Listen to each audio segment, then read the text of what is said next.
What if your life started as a simple fisherwoman, but destiny chose you to shape the future of an empire? What if your decisions change the course of history forever? This is the incredible story of Satyavati, a woman whose resilience and strategy made her the matriarch of the Kuru dynasty and one of the most influential figures in the Mahabharata. In our last episode, we followed King Shantanu, a ruler torn between love and duty. His choices brought him both joy and heartbreak, setting the stage for events that would ripple through generations. Today, we meet the woman who changed his life, Satyavati. Satyavati's journey is one of transformation. She began her life as Matsyagandha, the fisherwoman with a humble background and a distinctive smell of fish. But her destiny was far from ordinary. A chance encounter with the sage Parashara changed her life. He blessed her with a divine fragrance that replaced her fishy smell, and her new name Gandhavati became a symbol of her transformation.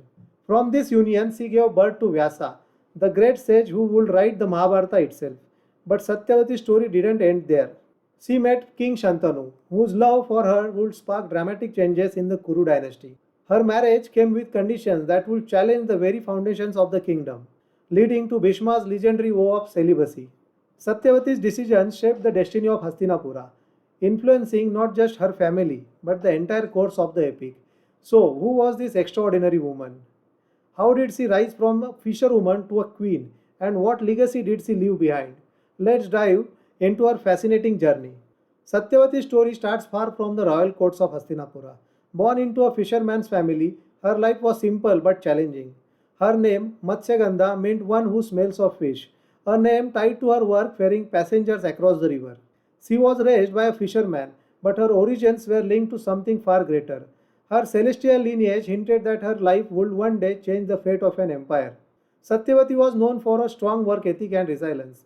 She spent her days helping her father and ferrying travelers across rivers. But despite her humble background, there was an air of destiny about her. The smell of fish was both her identity and her burden, yet it symbolized her connection to water, a sign of fluidity and transformation. One day, her life changed forever. Sage Parashara, a wise and powerful rishi, saw her while she was ferrying him across the river. Parashara was captivated by her beauty and her strong sense of purpose. He offered her a divine blessing that would transform her life. With Parashara's blessings, Satyavati's fishy smell turned into a divine fragrance that could be sensed from miles. She was no longer Matsyagandha. She became Gandhavati, the woman of divine fragrance. This transformation was more than physical. It marked the beginning of her journey from a fisherwoman to someone with a pivotal role in history. Their union also led to birth of Vyasa, a sage who would become one of most influential figures in Indian mythology. Satyavati, however, did not live her humble life immediately. She raised Vyasa in secret and continued her duties as a ferryman, but her destiny was forever altered. Satyavati's humble beginnings and her transformation show how ordinary lives can lead to extraordinary stories. Her rise from a simple fisherwoman to the matriarch of the Kuru dynasty is a testament to her strength and the divine will that shaped her journey. Satyavati's rise to power is one of the most dramatic stories in the Mahabharata. It began with her meeting King Shantanu, the mighty ruler of Hastinapura. Shantanu was on a hunting trip when he encountered Satyavati. She was ferrying travelers across the river, and her divine fragrance captivated him instantly. For Shantanu, it was love at first sight. He decided he wanted to marry her. But there was a challenge. Satyavati's father, the fisherman, placed a condition. He agreed to the marriage only if Satyavati's children would inherit the throne. This condition troubled Shantanu deeply. He already had a son, Bhishma, from his first marriage, who was the rightful heir. The king could not fulfill this condition without creating a conflict in his dynasty. Shantanu returned to the palace, heartbroken and silent. He couldn't share his dilemma with anyone. His son Bhishma, however, noticed the change in his father. Bhishma, known for his loyalty and sense of duty, approached Satyavati's father. He vowed to renounce his claim to the throne so that Satyavati's children could become the heirs. Not only that, Bhishma also took an oath of lifelong celibacy to ensure there would be no competition for the throne from his descendants. This incredible sacrifice secured Satyavati's marriage to Shantanu. She became the queen of Hastinapura. But her influence went beyond the royal title. She became a key figure in the Kuru dynasty, ensuring its continuity during times of crisis. This moment was a turning point in the Mahabharata. Bhishma's vow is legendary, but it also highlights Satyavati's role as a woman who inspired extraordinary actions. Her determination to secure her children's future showed her strength and strategic mind. Satyavati's rise from a humble fisherwoman to the queen of Hastinapura was now complete, and she was ready to play her part in shaping the destiny of the Kuru dynasty. Satyavati's journey as queen wasn't easy. It was filled with challenges, sacrifices, and tough decisions. After marrying King Shantanu, she became the queen of Hastinapura and gave birth to two sons, Chitrangada and Vichitravirya. But her happiness was short lived. Both her sons died young, leaving the Kuru dynasty without an heir. This was a moment of crisis not just for Satyavati but for the entire kingdom. Faced with this challenge, Satyavati didn't lose hope. She made a bold decision that changed the course of the dynasty. She summoned her first son Vyasa, born from the union with sage Parashara. Vyasa was a powerful sage, known for his wisdom and divine qualities. Satyavati asked him to continue the lineage by fathering children with her daughters-in-law, Ambika and Ambalika. This act, though unconventional, showed Satyavati's determination to save the Kuru dynasty. It was not an easy decision. It required courage, vision, and the willingness to go against societal norms. Vyasa's union with the queens resulted in the birth of three important figures: Dhritarashtra, Pandu, and Vidura. These three would go on to play key roles in the Mahabharata. Satyavati's actions during this period highlight her strength as a leader and matriarch. She ensured that the Kuru dynasty survived even when faced with enormous challenges. Her decisions were not just about her family but about the future of the kingdom. However, these choices came at a personal cost. Satyavati lived to see the seeds of conflict within the family. She witnessed the early tensions that would later explode into the Kurukshetra war. Despite this, her role as the matriarch who preserved the dynasty remains one of her greatest contributions to history. Satyavati's story teaches us the importance of resilience and the courage to make difficult decisions for greater good. Satyavati's life as queen was not just about power and influence, it was also marked by personal loss and difficult decisions. After marrying King Shantanu, she became the mother of two sons, Chitrangada and Vichitravirya. These two sons were her pride and hope for the future of the Kuru dynasty, but fate had other plans. Chitrangada, her eldest son, was a brave warrior. However, he died young in a battle, leaving the family and kingdom devastated.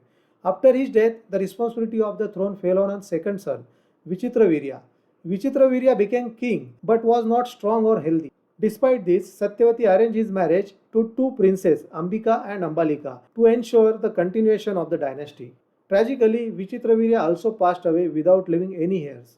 This left the Kuru dynasty in a deep crisis. The throne had no successor and the future of the Hastinapura was uncertain. As a mother, Satyavati faced unimaginable grief, but as the queen, she had to make tough decisions to save the kingdom. In this moment of despair, Satyavati showed remarkable leadership. She called upon her first son Vyasa, born from her union with sage Parashara. She asked Vyasa to father children with Vichitravirya's widows, Ambika and Ambalika. This was an unusual decision, but Satyavati was determined to ensure the survival of the dynasty. Through Vyasa, the Kuru lineage continued. Dhritarashtra, Pandu, and Vidura were born, each playing a significant role in the Mahabharata. Satyavati's decision, though controversial, was a turning point in the history of Hastinapura. Despite her personal losses, Satyavati's courage and vision saved the Kuru dynasty from collapse. Her story is one of resilience, showing how leadership sometimes demands sacrifices for the greater good. Satyavati's journey from a humble fisherwoman to the queen of Hastinapura was extraordinary, but her final years were marked by reflection and withdrawal. After ensuring the continuity of the Kuru dynasty, Satyavati took a step back from the affairs of the kingdom. However, Satyavati was not immune to the pain of witnessing family conflicts. She saw the seeds of discord grow within her family, the beginnings of tensions between the Pandavas and the Kauravas. This discord later led to the devastating Kurukshetra war. Despite her efforts to build a strong dynasty, the fragmentation within the family was beyond her control. Realizing that her role was complete, Satyavati chose to retire to the forest. She took this decision after seeing her grandsons take charge of the kingdom. Along with Ambika and Ambalika, she left the palace, marking the end of her involvement in the affairs of Hastinapura. Satyavati spent her final years in quiet reflection. Her life was a blend of personal sacrifices, strategic decisions, and unyielding commitment to her family. Though she passed away in the forest, her legacy continued to shape the events of the Mahabharata. Satyavati's story teaches us that leadership often involves making difficult choices. Her resilience and wisdom ensured the survival of the Kuru dynasty. Her life reminds us of the strength required to balance personal loss and public responsibility. Even in her end, she remained a symbol of courage and vision. Satyavati's journey is a story of transformation, resilience, and leadership. She began her life as a Matsyagandha, a humble fisherwoman, but through her strength, intelligence, and determination, she became Gandhavati, the queen and matriarch of the Kuru dynasty. Her life was full of challenges. She faced personal losses, including the deaths of her sons Chitragandha and Vichitravirya.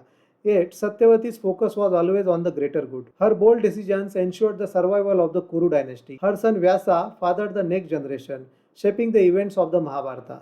Satyavati's legacy is not just in her actions, but in the lessons she leaves behind. She teaches us the importance of resilience in the face of loss. She shows us how leadership often requires difficult, sometimes unconventional decisions. Her story also reminds us of the power of vision, to look beyond the personal pain and work for a greater purpose. Even in her final years, Satyavati showed dignity and wisdom. She stepped away from royal life when her role was complete, choosing a life of reflection in the forest. Her decisions continued to influence the kingdom long after she was gone. As we close Satyavati's chapter, let's remember her as a woman of courage and purpose. Her story shows that even the most humble beginnings can lead to extraordinary achievements.